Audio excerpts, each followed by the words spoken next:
ራስልን ክቡራን ተመልካቾቻችን ከመሃል ሚዲያ የሰዓቱን ዜና ይዘን ቀርበናል። በቅድሚያም አበይት ነጥቦችን እንሆ። መንግስት በሆደ ሰፊነት ችግሩን ለመፍታት ያሳየውን ትዕግስት ወደ ጎን በመተው በስራ ገበታቸው ላይ ባልተገኙ እንዲሁም በጤና ተቋሙም ሆነ ከጤና ተቋም ውጭ ሆነው ሁከትና ብጥብጥ በሚፈጥሩት ላይ አስፈላጊ የሆነ ህጋዊ እርምጃ የሚወስድ መሆኑን የጤና ሚኒስቴር አስታወቀ። የኢትዮጵያ ብሔራዊ ምርጫ ቦርድ የህወሓትን የፖለቲካ ፓርቲነት እውቅናን መሰረዙን ተከትሎ ውሳኔው የፕሪቶሪያን ስምምነት የሚጎዳ ነው ሲሉ የቀድሞ ህወሓት የተባለ የፖለቲካ ፓርቲ ምክትል ሊቀመንበር አቶ አማኑኤል አሰፋ ተናገሩ። የትግራይ ዲሞክራሲያዊ ፓርቲ በበኩሉ የፕሪቶሪያው ስምምነት ከህገ መንግስት በታች እንጂ በላይ ስላልሆነ የቀድሞ ህወሓት የተባለ ፓርቲ ያነሳውን መከራከሪያ ሀሳብ ውድቅ አድርገዋል። በዚህ ጉዳይ ላይ ተጨማሪ ማብራሪያ እንዲሰጡን በቀጥታ መስመር እንግዳ ጋብዘናል። ከውጭ የአሜሪካው ፕሬዚዳንት ዶናልድ ትራምፕ ኢራን ከዩናይትድ ስቴትስ ጋር በኒውክሌር ፕሮግራሞቿ ላይ በቀረቡት መደራደሪያዎች ለመስማማት መቃረቧን ተናገሩ። ክቡራን ተመልካቾቻችን ከመሃል ሚዲያ እነዚህና ሌሎችም ዜናዎች ይዘን ቀርበናል። ካፍታ በኋላ እንመለሳለን። ዩቲዩብ ቻናሉን ሰብስክራይብ እንዲይዘቱን ላይክና ሼር በማድረግ የመሃል ሚዲያ ቤተሰብ እንድትሆኑ በአክብሮት እንጋብዛለን። አብራችን ነው።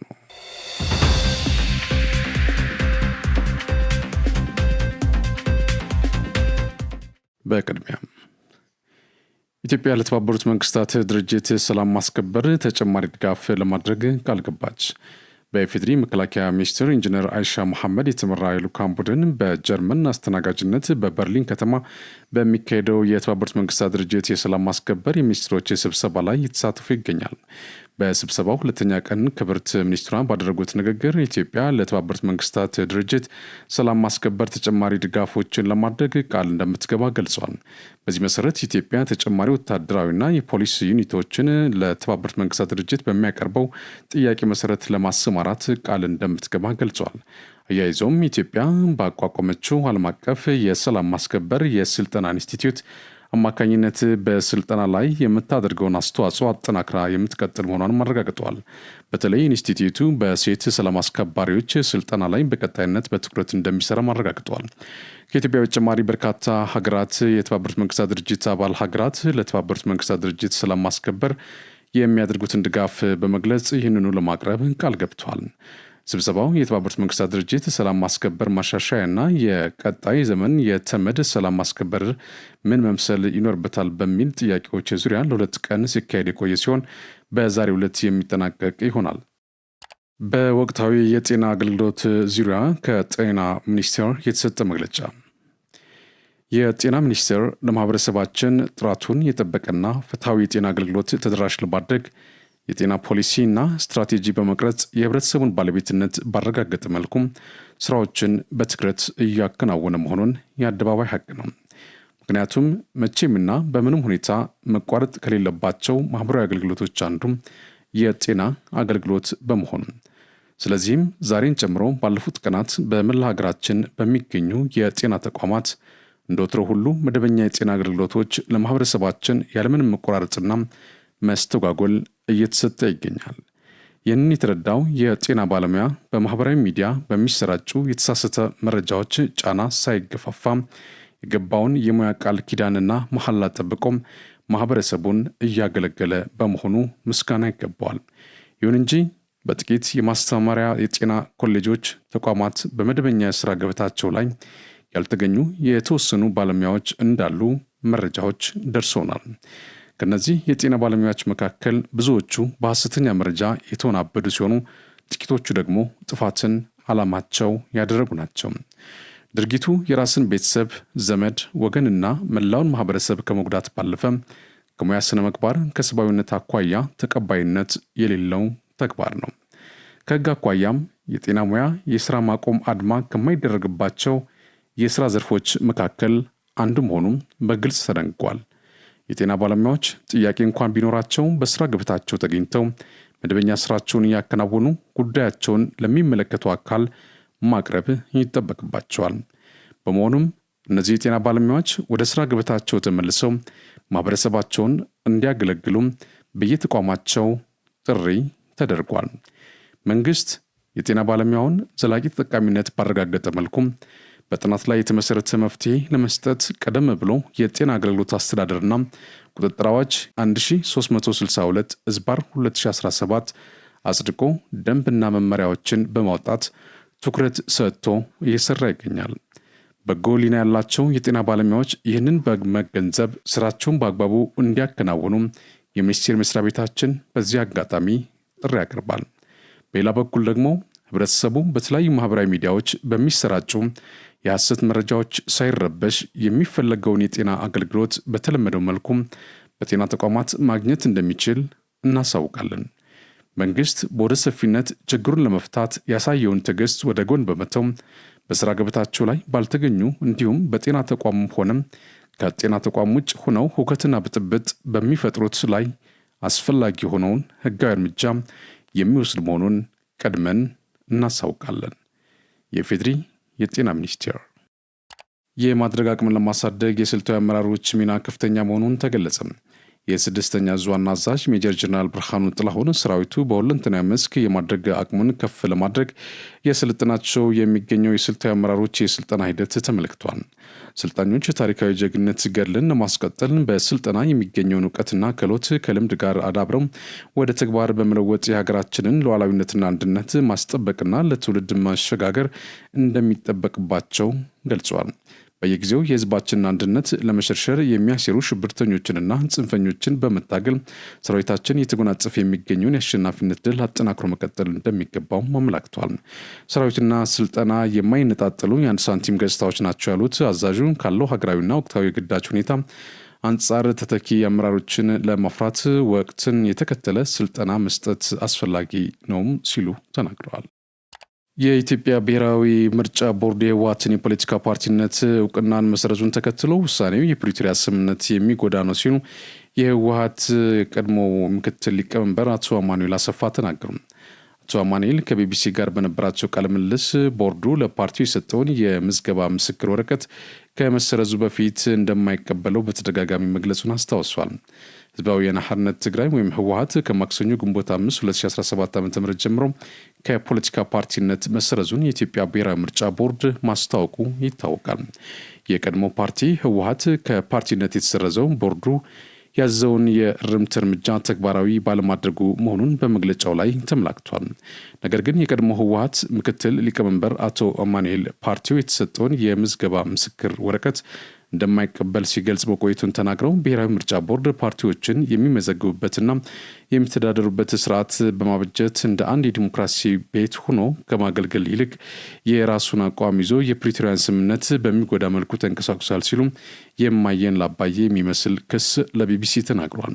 የቦርዱ አመራሮች ስምምነቱን ስላልተቀበሉ እጃቸው ላይ ያለውን የህግ ከለላ በመጠቀም የፕሪቶሪያ ስምምነትን በሚጎዳ መልኩ ሲንቀሳቀሱ ቆይተዋል ሲሉም የመናገር መብታቸውን ተጠቅሟል።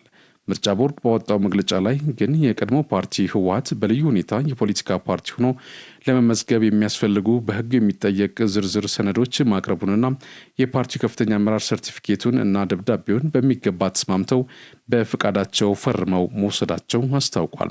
ምርጫ ቦርድ ህወሓትን እንደ አዲስ መዝግቦ የምስክር ወረቀት ከመስጠቱ በፊት ከኢትዮጵያ መንግስት ጋር የፕሪቶሪያ ስምምነት ተከትሎ ህጋዊ ግንኙነት መጀመሩን አስታውሷል። የፕሪቶሪያ ስምምነት ይመልሳቸዋል የተባሉት ነገሮች ደግሞ ምንም መልስ አላገኙም። ስለዚህ እነርሱ መልስ እንዲያገኙ እንሰራለን። የህወሓትን ህጋዊ ሰውነት በሚመለከት ትግራይ ውስጥ ካሉ መልስ ካላገኙ ጉዳዮች አንዱ ይሆናል ሲሉ አልሞት ባይ ተጋዳይ ለመሆን ሞክረዋል። ምክትል ሊቀመንበሩ የኢትዮጵያ መንግስት የምርጫ ቦርድ ውሳኔን በመከተል የፕሪቶሪያን ውሳኔ የሚነካና ነገር የሚያደርግ ከሆነም አደገኛ ይሆናል ሲሉም የተለመደው ፕሮፓጋንዳ በህዝቡ ለመስራት ማስፈራሪያ ዘል መልእክት አስተላልፈዋል። ምርጫ ቦርድ የሰጠውን ሰርቲፊኬት ሰርዣለሁ የሚለው ውሳኔውን ከቦርዱ ጋር ያለን ግንኙነት በሚመለከት የተሰጠ ውሳኔ ነው የሚሉት የአንጃው ቡድን ምክትል ሊቀመንበር ከመንግስት ጋር ያለን ግንኙነት የተመሰረተው በብሔራዊ ምርጫ ቦርድ ወረቀት ላይ ሳይሆን በሁለታችን መካከል በፕሪቶሪያው ላይ የተፈረመውን ስምምነት ላይ ነው ሲሉ ህግ መጣስ መብታቸው እንደሆነ አድርገው ተናግሯል። የቀድሞ ህወሓትና የኢትዮጵያ መንግስት ሰላማዊ ሆነ የፖለቲካ ግንኙነት በማድረግ የተፈጠሩ ችግሮችን ለመፍታት ጥቅምት 23 2015 ዓ.ም በፕሪቶሪያ ስምምነት ተፈራርመዋል። በፕሪቶሪያ ስምምነት መሰረት ህወሓት ከአሸባሪነት መሰረቱን ጊዜያዊ አስተዳደር ተመስርቶም ክልሉን እያስተዳደረ መሆኑንና አሁን የትግራይ ክልልን እያስተዳደረ ያለው ጊዜያዊ አስተዳደር ሳይሆን የቀድሞ ህወሓት የሚባል ድርጅት መሆኑን ቡድኑ ከእውቀት ነፃ መሆኑን አብራርቷል። የምርጫ ቦርድ ህጋዊ ሰውነት ህወሓት 2013 ዓ.ም ጥር ወር ላይ መሰረዙ ይታወሳል። ቦርዱ ይህንን ቀነ ገደብ ባሳወቀበት መግለጫ ህወሓት ጠቅላላ ጉባኤ ለማካሄድ የሚያስችል የቅድመ ዝግጅት ስራዎችን በ3 ወራት ውስጥ እንዲያካሄድ ትዕዛዝ ሰጥቶት ነበር።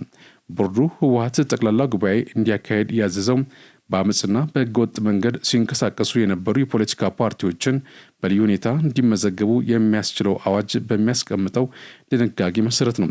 የአዋጅ በልዩ ሁኔታ የሚመዘገቡ የፖለቲካ ፓርቲዎች በ6 ወራት ውስጥ ጠቅላላ ጉባኤያቸውን እንዲያካሂዱ በምርጫ ቦርድ ሊታዘዙ እንደሚችሉ ይደነግጋል።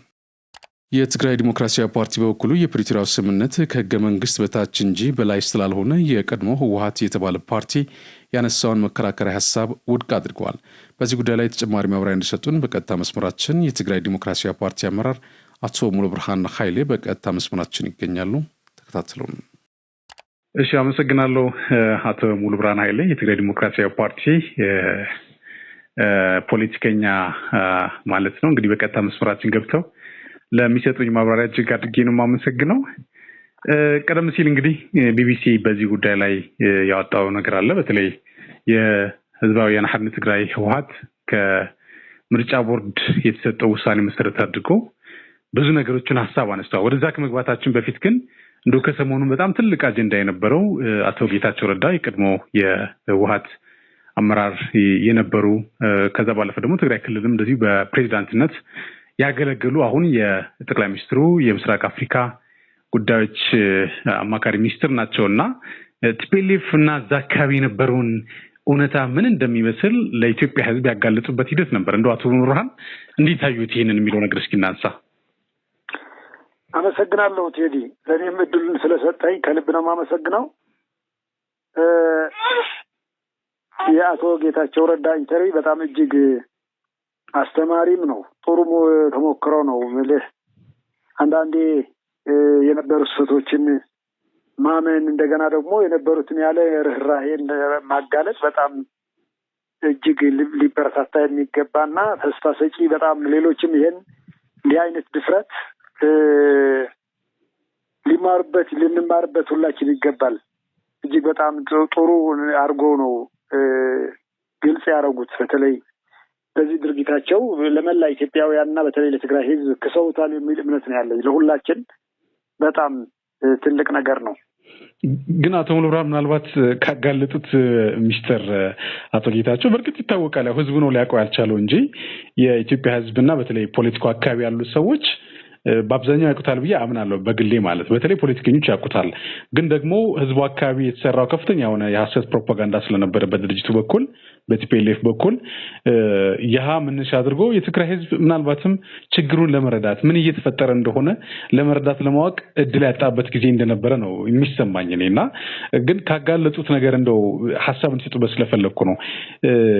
እነዚህ አዋጊ የሚባሉ እንግዲህ በዛን ሰዓት ስማቸው በጀግንነት ገሌ የሚባል ጀግና እየተባለ ሲነሳ ነበር። እውነት ለመናገር ማለት ነው ከጀርባቸው ስንት ወጣት አስበልተው አስገድለው አስጠፍተው ሲያበቁ ከኋላም ወደ ኋላ ሊመለስ ሲል ከጀርባ ወጣቱን ሲቀጠቅጡ የነበሩ ከፊት ለፊት ሰዓት ከኋላ ሰዓት አድርገው መሀል ላይ ሲቀጥሉት የነበረበት ሂደት እንዳለ እንግዲህ አቶ ጌታቸው በመብራሪያቸው ያነሱበት ሂደት ነበርና በእርግጥ በዛን ሰዓትም በተለያዩ ፕላትፎርሞች በኢትዮጵያ ቴሌቪዥን እየሰራ ነበር። በመሰራበት ሰዓትም ሐሳብ አነስተን ነበረ። በተለያዩ የማህበራዊ ትስስር ገጾችም እንደዚህ ያደረጉ እንደሆነ የደረሱ መረጃዎችን መነሻ አድርገን ስናቀርብ ነበርና እንደው ይሄንን ነገር ሲሰሙ እርሶ ምን ተሰማዎት? በተለይ ደግሞ የህወሓት ጄኔራሎች ወጣቱን ከኋላም ከፊትም እንዲቀቀል ከኋላ እንዲመቱት እያደረጉ በጉልበት ወደ ትግል እንዲገባ ያደረጉበት ሂደት እንዴት አዩት የሚለው ነገር እስኪ። አዎ ቅድም እንዳልከው ቴዲ ለኛ ያውኛ ከኢትዮጵያ ፖለቲካም ከትግራይ ፖለቲካም ብዙ ሩቅ ስላልሆንን ቲፒኤልኤፍ ብዙ ያልተሰማ ከዛ የባሱ ችግሮች እየፈጸመ እያደረገ እንደመጣ ያው ግልጽ ነው። ግን ለትግራይ ህዝብ እጅግ አዲስ ነገር ነው። የትግራይ ህዝብ ልጆቹን እየሰጠ ለእውነተኛ ፍትህ፣ ለዲሞክራሲ፣ ለእውነት የሚታገል ነበር የሚመስለው ህዝብና እነሱ ምን ያህል በጣም እጅግ ጠባብና የሆነ ቡድን እንደሆነ በተለይ ያ ምን አይነት የተበላሸ ኔትወርክ እንደሆነ ግልጥልጥ ነው ያደረጉትና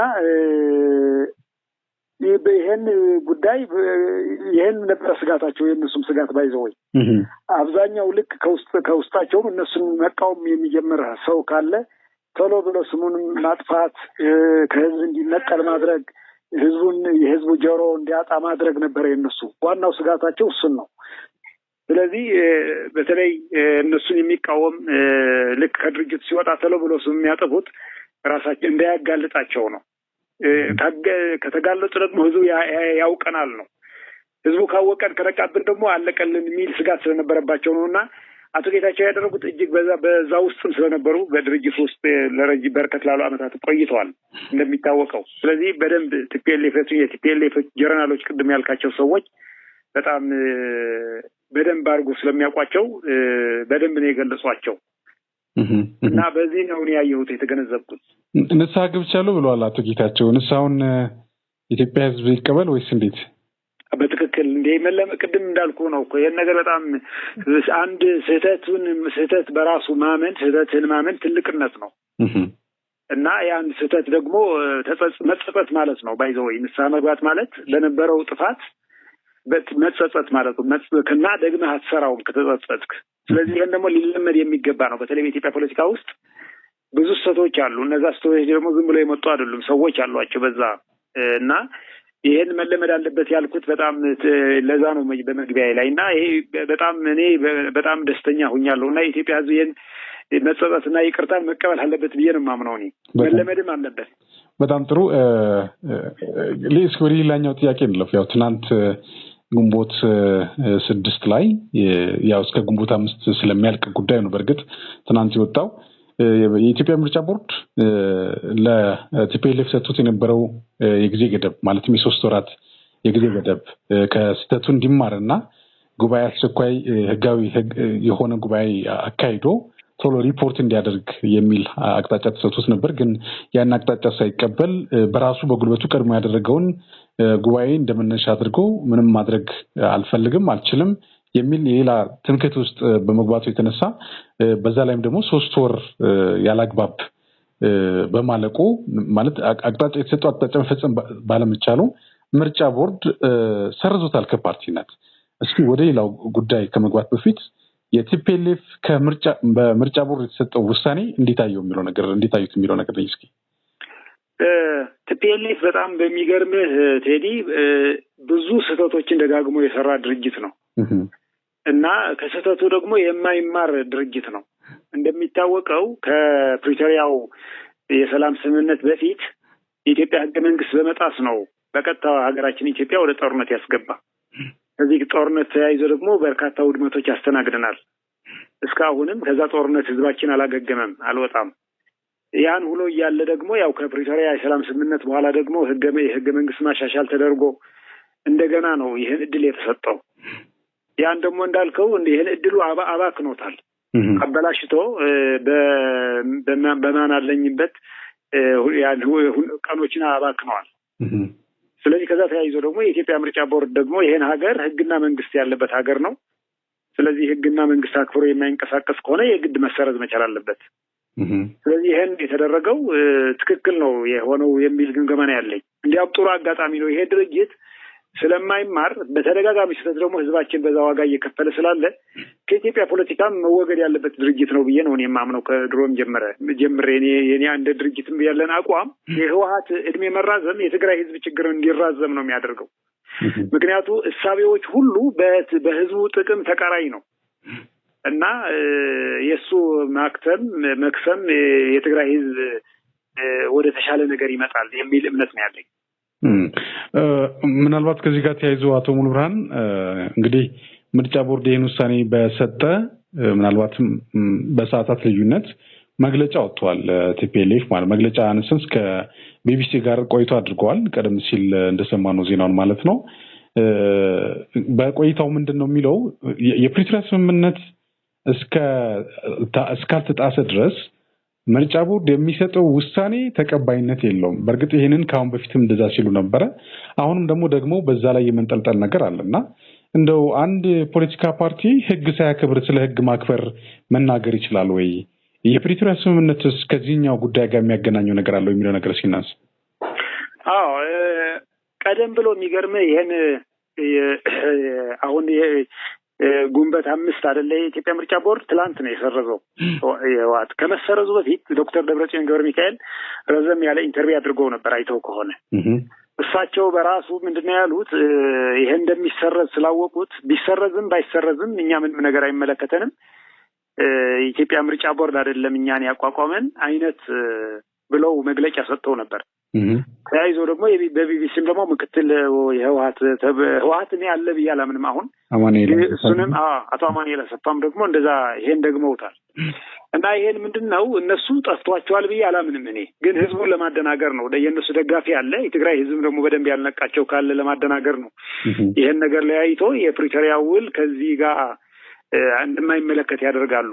ግን እንደዛ አይደለም። አንደኛ የፕሪቶሪያው የሰላሙ ስምምነት ከኢትዮጵያ ህገ መንግስት በላይም አይደለም።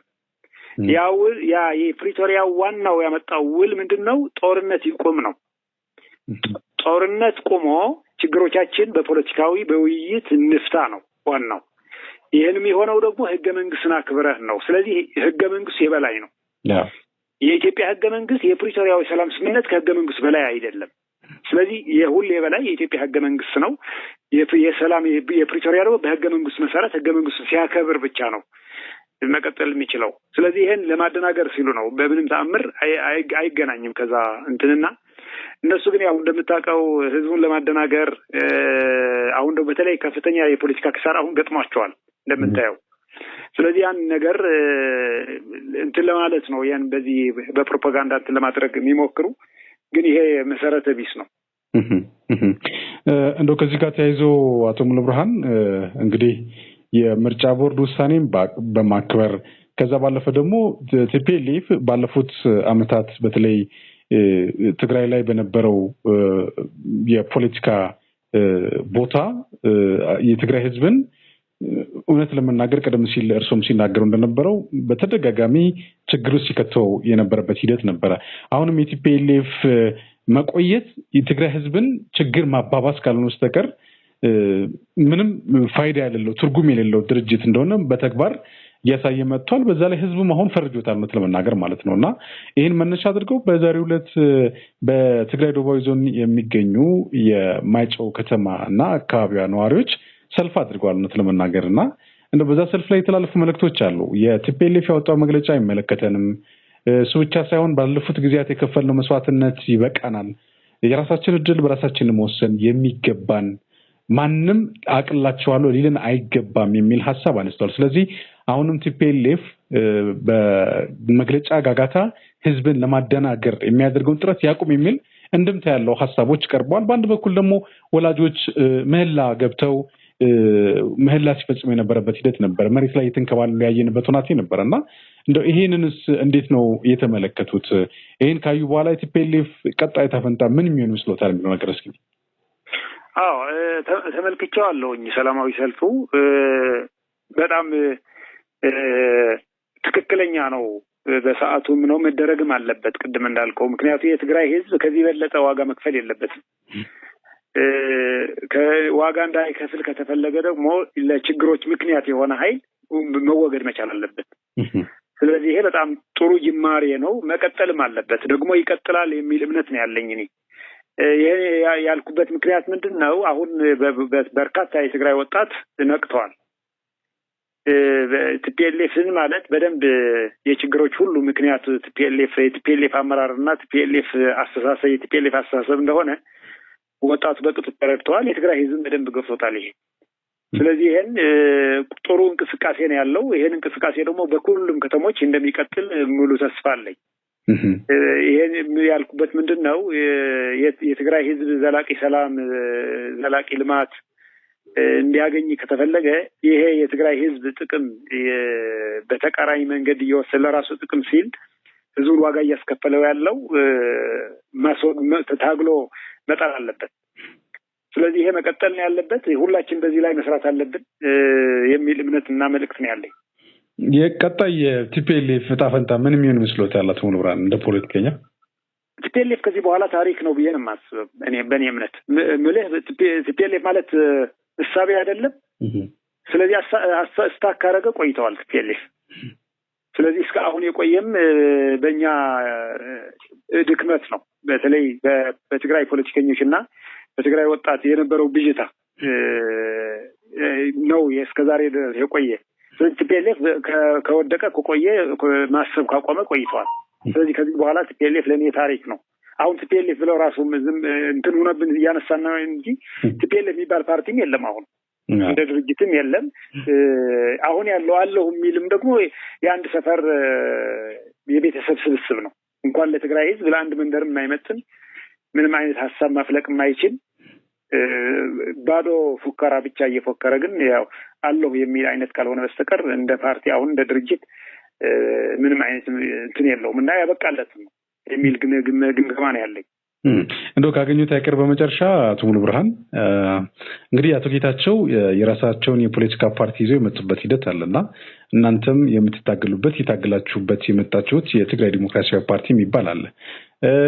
ሌሎቹ ፖለቲካ ፓርቲዎች አሉ። እውነት ለመናገር አሁን ትግራይ ያለውን የፖለቲካ ቀውስ ከገባበት ቀውስ ለማስወጣት የእናንተ ፖለቲካ ፓርቲ የትዴፓ እና አቶ ጌታቸው ፖለቲካ ፓርቲ ሌሎችም እዛ አካባቢ የሚንቀሳቀሱ የፖለቲካ ፓርቲዎች በትብብር ለመስራት ምን ያህል ፍላጎት አለ? ምንስ ነው የትግራይ ህዝብ መጠበቅ የሚችለው ከዚሁ ከእናንተ ከፖለቲከኞች? በጣም ትልቅ ጥያቄ ነው የጠየቀው ቴዲ። አሁን በስልጣን ላይ የነበረው ስርዓት ወድቀዋል፣ ፈርሰዋል። ኦልሞስት በሁላችን ትግል ስርዓቱ አፍርሰነዋል። ስርዓት ማፍረስ ብቻ ግን ግብ አይደለም። እንደገና ደግሞ ቲፒኤልኤፍ የነበረው ስርዓት ተክቶ ትግራይን ወደፊት መውሰድ የሚችል የህዝቡን ችግሮችን መፍታት የሚችል አዲስ ኃይል ያስፈልጋል። ስለዚህ ይህን ደግሞ ቅድም እንዳልከው የእነ አቶ ጌታቸው ፓርቲ በማህበራዊ ሚዲያ አይቻለሁኝ። ስለዚህ ህገ መንግስቱን አክብረው ወደ ትግሉ ሜዳ ቢመጡ በጋራ ሆነን በተለይ የጋራ ችግር ነው ያለን፣ ህዝባችን ችግር ውስጥ ነው ያለ። ይህን ደግሞ በጋራ ሆነን ታግለን የተሻለ ሁኔታ ትግራይ ውስጥ እንዲፈጠር እኛ እንደ ትግራይ ዲሞክራሲያዊ ፓርቲ ተቀራርበን መስራት እንፈልጋለን። እየሰራንም ነው። በዚህ አጋጣሚ ሌሎች አደረጃጀቶች በተለይ በኢትዮጵያ አንድነት የሚያምኑ በህብረ ብሔራዊነትን የሚቀበሉ ዲሞክራሲያዊ ኃይሎች ካሉ በጋራ ለመስራት ትዴፓ ቁርጠኛ ነው። በዚህ አጋጣሚ ጥሬን አቀርባለሁ። ስለዚህ ምንም አይነት መሳሪያ ኮሽ የማይልበት የፖለቲካ ኢንቫይሮንመንት ይፈጠራል ብለን ኤክስፔክት እንጠብቅ። ከቲፒኤልኤፍ ህልፈት በኋላ ይሆናል የሚል እምነት አለኝ። ምክንያቱ ትልቁ ሀብት ማለት የሀሳብ ልዩነት ነው እና ይህን የሀሳብ ልዩነት ደግሞ በተለይ የዲሞክራሲያዊ ምህዳሩ ከሰፋ የትግራይ ህዝብ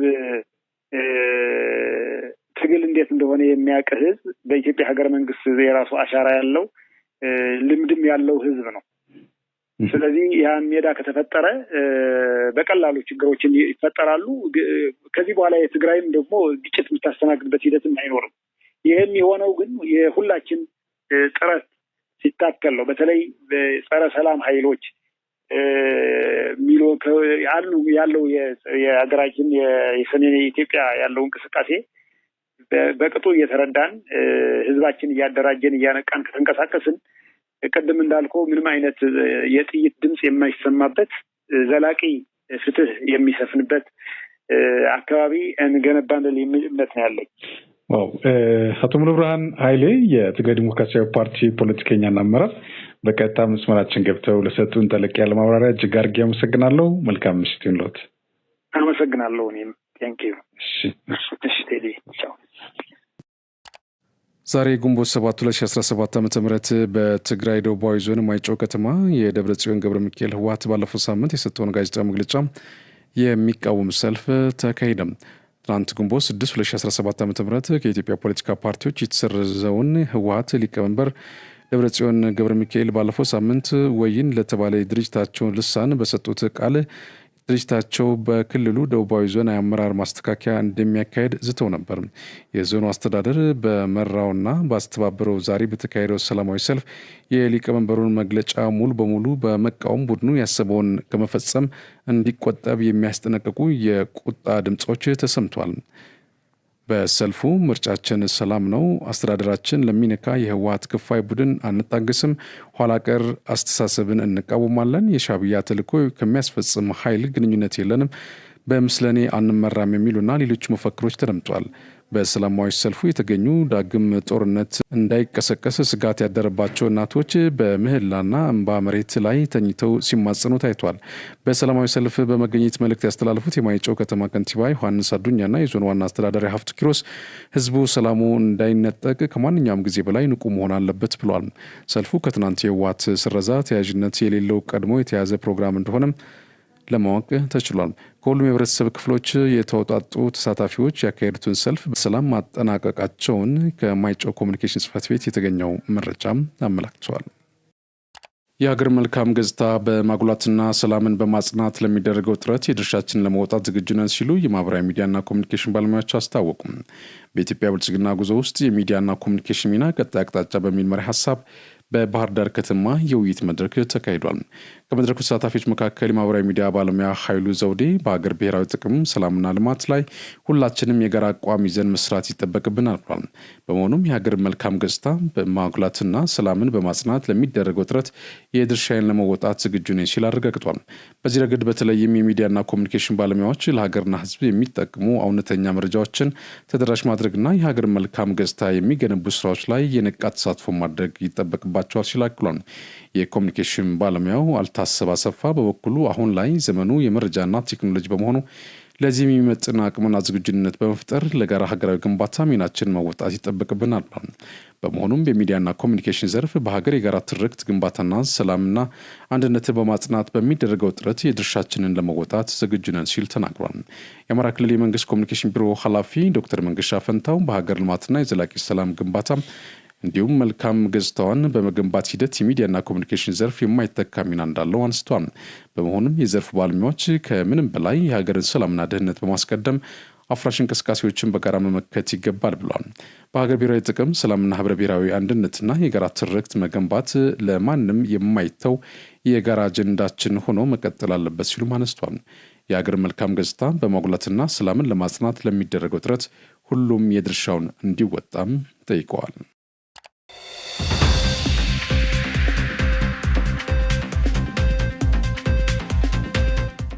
ይህ ዜና በቀጥታ የሚተላለፍላችሁ ከመሃል ሚዲያ ነው። ወደ ውጭ ዜና አልፋለሁ። የአሜሪካው ፕሬዚዳንት ዶናልድ ትራምፕ ኢራን ከዩናይትድ ስቴትስ ጋር በኒውክሌር ፕሮግራሞቿ ላይ በቀረቡት መደራደሪያዎች ለመስማማቷ መቅረቧን ተናገሩ። ትራምፕ በሁለቱ ሀገራት መካከል እሁድ ዕለት የተጠናቀቀውን ንግግር በተመለከተ ሲገልጹ ለረዥም ጊዜ ሰላም በሚል በጣም ጠንከር ያለ ድርድር መደረጉን ተናግሯል። ቀደም ብሎ የኢራን ጠቅላይ መሪ አማካሪ የሆኑ ግለሰብ ለኤንቢሲ ኒውስ ኢራን ማዕቀቦች የሚነሱ ከሆነ በኒውክሌር ፕሮግራሞቿ ላይ ከስምምነት ለመድረስ ዝግጁ ናት ብሏል። ዩናይትድ ስቴትስ ኢራን የኒውክሌር የጦር መሳሪያ ማምረት እንዳትችል ለማድረግ የምታበለጽገውን ዩራኒየም እንድትተው ትፈልጋለች። ኢራን በየጊዜው የኒውክሌር ፕሮግራሞቿን በአጠቃላይ ለሰላማዊ ተግባራት የሚውሉ መሆናቸውን ትገልጻለች። በባህረ ሰላጤው ሀገራት ጉብኝት እያደረጉ የሚገኙት ዶናልድ ትራምፕ ሐሙስ ዕለት በካታር እንደተናገሩት በኢራን ኒውክሌር ፕሮግራም ዙሪያ የሚደረገው ድርድር ወደ ስምምነት እየተቃረበ በመሆኑም በቴህራን ኒውክሌር ፕሮግራሞች ላይ የሚፈጸም ወታደራዊ ጥቃት ሊወገድ ይችላል ብሏል። በዶሃ ከንግዱ ማህበረሰብ ጋር ውይይት ካደረጉ በኋላ በኢራን ውስጥ ምንም አይነት የኒውክሌር አቧራ አናነሳም ብለዋል። ይህንን ማድረግ ሳያስፈልገን ስምምነት ለመድረስ እየተቃረብን ያለን ይመስለኛል። ዛሬ ስለ ኢራን ያለውን ዜና አንብባችሁ ይሆናል። ባቀረብናቸው መደራደሪያዎች ሳይስማሙ አልቀሩም። ፕሬዚዳንቱ የትኛውንም አስተያየት በግልጽ እንደጠቀሱ ያሉት ነገር የለም። ነገር ግን የኢራን የጠቅላይ መሪ አያቶላ አሊ ካሚኒ አማካሪ የሆኑት አሊ ሻማኪኒ ከአሜሪካ መገናኛ ብዙሃን ጋር በነበራቸው ቃለ ምልልስ ላይ ቴህራን በኒውክሌር ፕሮግራሟ ላይ የቀረቡ እገዳዎች ለመቀበል ፈቃደኛ መሆኗን ተናግሯል። ሻሚኪኒ ለኤቢሲ ኒውስ እንዳሉት ከሆነ ኢራን በከፍተኛ ደረጃ የበለጸጉ እና የተከማቹ ዩራኒየሞችን አሜሪካ የጣለችውን ማዕቀብ የምታነሳ ከሆነ ለመተው ዝግጁ ናት። በቴህራን የኒውክሌር ፕሮግራም ላይ የመጨረሻው ድርድር የተካሄደው እሁድ ዕለት ሲሆን ሁለቱም ወገኖች ዳግም ለመገናኘት ከስምምነት ላይ ደርሰው ነበር። የአሜሪካ መካከለኛው ምስራቅ ልዑክ ስቲቭ ዋትኪፍ ውይይቱ አበረታች ነበር ሲሉ የኢራን ውጭ ጉዳይ ሚኒስትር አባስ አራግቺ ደግሞ አስቸጋሪ ነገር ግን ጠቃሚ እንደነበር ገልጿል።